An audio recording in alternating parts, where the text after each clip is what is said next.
Hello and welcome to lesson number 2. We're going to be learning about middle C position and a few notes for the left hand. There is a free PDF that accompanies this tutorial. It's available on my website on the page marked freebies. I'll leave a link to that directly down in the description box down below. Also, I'm available for online piano lessons, so if you want to start piano lessons online, please take advantage of a free trial lesson with me. Just go to my website and fill out the contact form, and we'll set one up.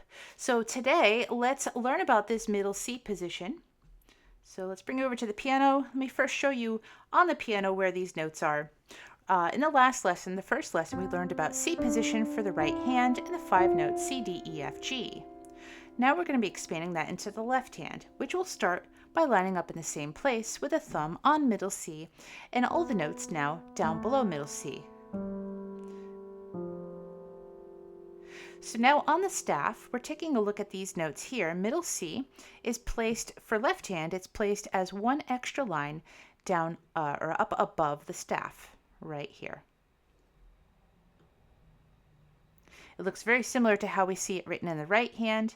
It just depends which staff it is closer to, and that is which hand you'll be playing that note with. Notice that the next note from C going down is slightly lower than C. That is B right there, sitting on top of the staff. If you go down another letter, or going backwards in our alphabet, you'll be going down to the letter A on this line. And let's go down one more to G right in the top space of the staff. So these are going to be our new notes, the left hand middle C, B, A, and G. Let's move along to the next line. This one I did not label the notes. You can pause the video now and try to figure out which notes they are, and in just a moment I'm going to write the answers in the music.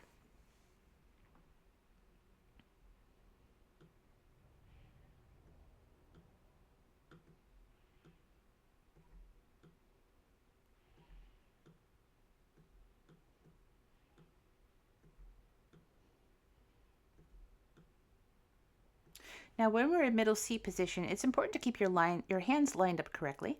So when you're playing, say, like a note like G in your left hand, it's important to play it with a finger that lines up over the G and not to move your fingers around and try playing it with a different finger. We want to make sure and give attention to all of our fingers and create good form right from the very beginning. So as we start playing this left hand, the B is going to fall under our second finger, which is our index finger, moving down to our third finger, the middle finger, up to the thumb, and then down to the fourth finger. The right hand plays E now, which is under the middle finger, down to F, up to F, and then G. Let me play these 8 notes just a little bit faster.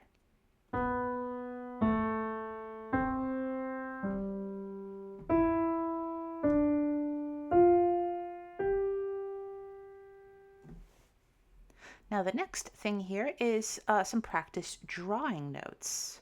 Let me show you how to draw these notes correctly. Let me zoom on into this music so we can take a good look at this. The first notes here are meant for the left hand. The note A on the bass clef staff is the very top line. So when I make my note, I'm going to make the round part right around that top line. And because it's at the top of the staff here, our stem is going to go down towards where there are more lines.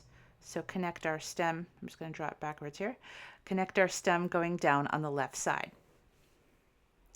G is a note lower than A, so I'm going to start by making the note head, the round part of G fits in that top space, and then the stem that will connect it going down on the left side. It's important not to put that stem on the other side. We want stems down to look like the letter P and not the letter Q. Middle C will need that little extra line. It's helpful to draw the little extra line first, the same distance from as the other lines, and then to draw your note around there and the stem that moves down. And lastly, B, which is sitting on top of the lines. Now, we didn't really talk about rhythms just yet, but there are 4 notes here in this measure, which means each of these notes would need to get 1 beat. To make them look like they get 1 beat, you would need to fill in the circle. Maybe I can quickly fill that in now.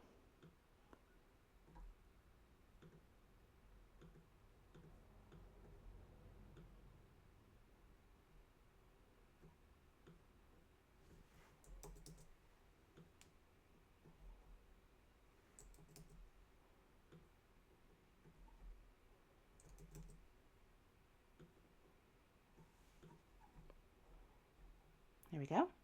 And the next notes here are intended for the right hand. So again, we just want to be careful on how we draw the notes. The first note here is E. So we want to make sure to put the note right or clearly around the bottom line, which is where you find the E. And then the stem would point upwards. The stem always points in the direction where there are more lines. So you notice that the stem for D will also point upwards. And so on the stem for F. All of these are a little lower on the staff, so they're all going to point in this direction.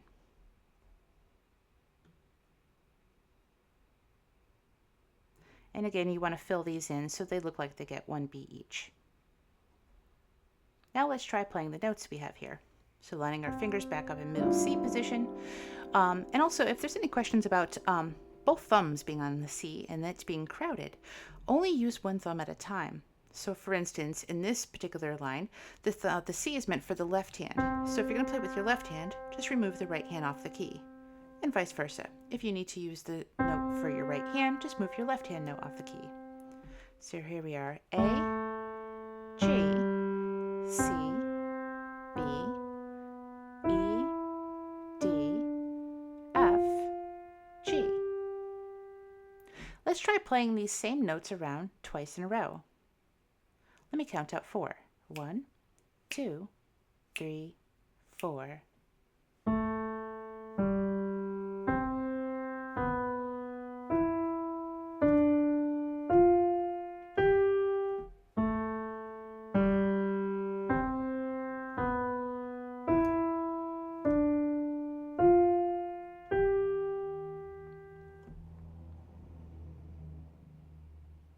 The next one here is playing a song by sight reading notes.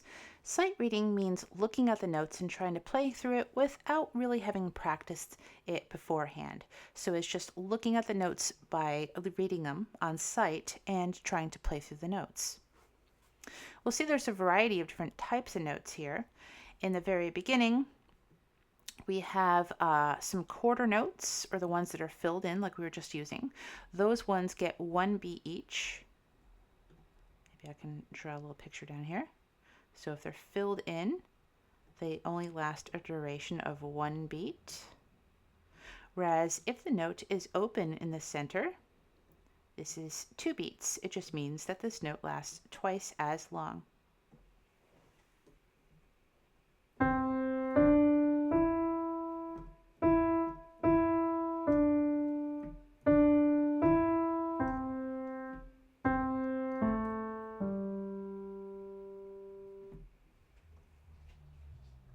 And let's move on to our final line. The first 4 notes are all G's, so we have 2 G's in the right hand, followed by 2 G's in the left hand, and then every note from G walking down to C.